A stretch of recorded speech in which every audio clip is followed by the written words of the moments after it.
When looking at the infancy narrative of Matthew, chapter 1 and chapter 2, you can see all kinds of Jewish themes, and particularly that image of Jesus as the new Moses.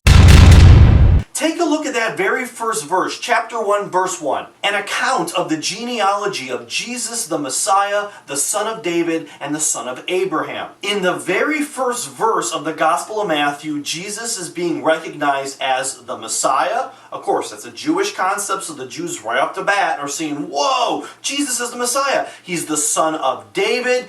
The Messiah was prophesied to be a descendant of King David and the son of Abraham. He's a descendant of Abraham, the father of all Jews. So 3 Jewish concepts in the first verse alone. Then beginning at verse 18, you have the story of the birth of Jesus. In this story, unlike Luke's version, the angel visits Joseph in a dream. Right there's another Jewish image. Think of Joseph and that amazing Technicolor Dreamcoat of the book of Genesis. In that story, you have Joseph, one of Jacob's sons, has a gift of interpreting dreams as divine messages. And if you remember, the story of Joseph at the end of Genesis ends up with Joseph saving both Egypt and Israel from a famine, and all the Israelites moved to Egypt.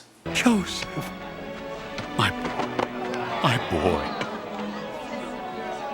Your mother prayed this day would come, that we'd all be together again as a family.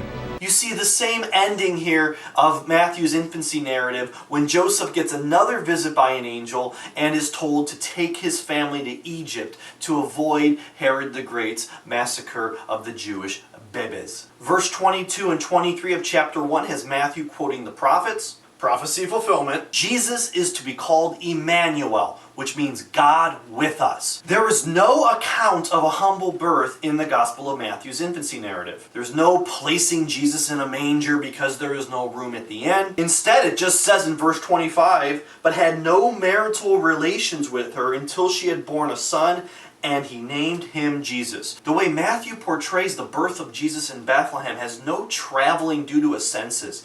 The way it stands, it looks like that's just Joseph's home in Bethlehem. No traveling story, no humble birth, no shepherds. If you look at chapter 2, the wise men from the east come to Jerusalem. We are 3 wise men. What? We are 3 wise men.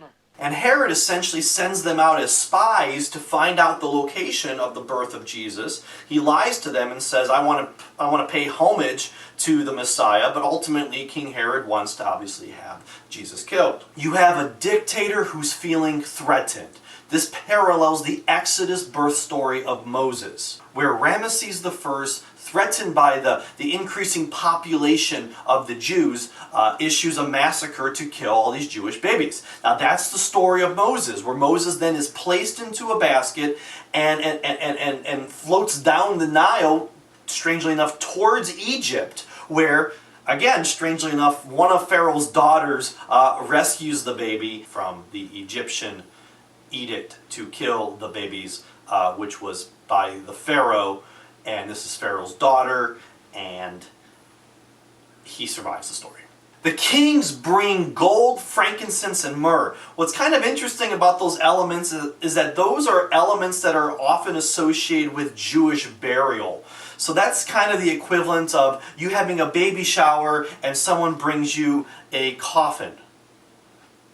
Not a good image. And thanks a lot for the gold and frankincense. But don't worry too much about the myrrh next time. You have this birth story foreshadowing the death, prefiguring the death of Jesus. Everything that happens to Jesus is pointing towards that moment of redemption on that cross. And again, Matthew's audience doesn't want to see shepherds at the scene because shepherds were outcasts, shepherds were crooks, shepherds were sinners. They want the King of Kings to be visited by kings and brought gifts of a king, such as gold. As mentioned, the story ends then with another angel visiting, or maybe it's the same angel, who knows, visiting Joseph in a dream, and the result is Joseph takes his family to Egypt up until King Herod the Great dies. Another angel visits Joseph and tells him to go back home to Israel. So he's on his way back to Judah, and he has another dream that says that the successor of Herod the Great, who was issuing the Jewish baby massacre, is now ruling over the southern area of Judea, which is where Jerusalem is, which is where Bethlehem is. Joseph decides to go north to a region of Galilee, and we know that region as Nazareth. So this Joseph has lots of dreams. You have the Joseph from Genesis parallel, and you have the Moses-Jesus parallel from Exodus.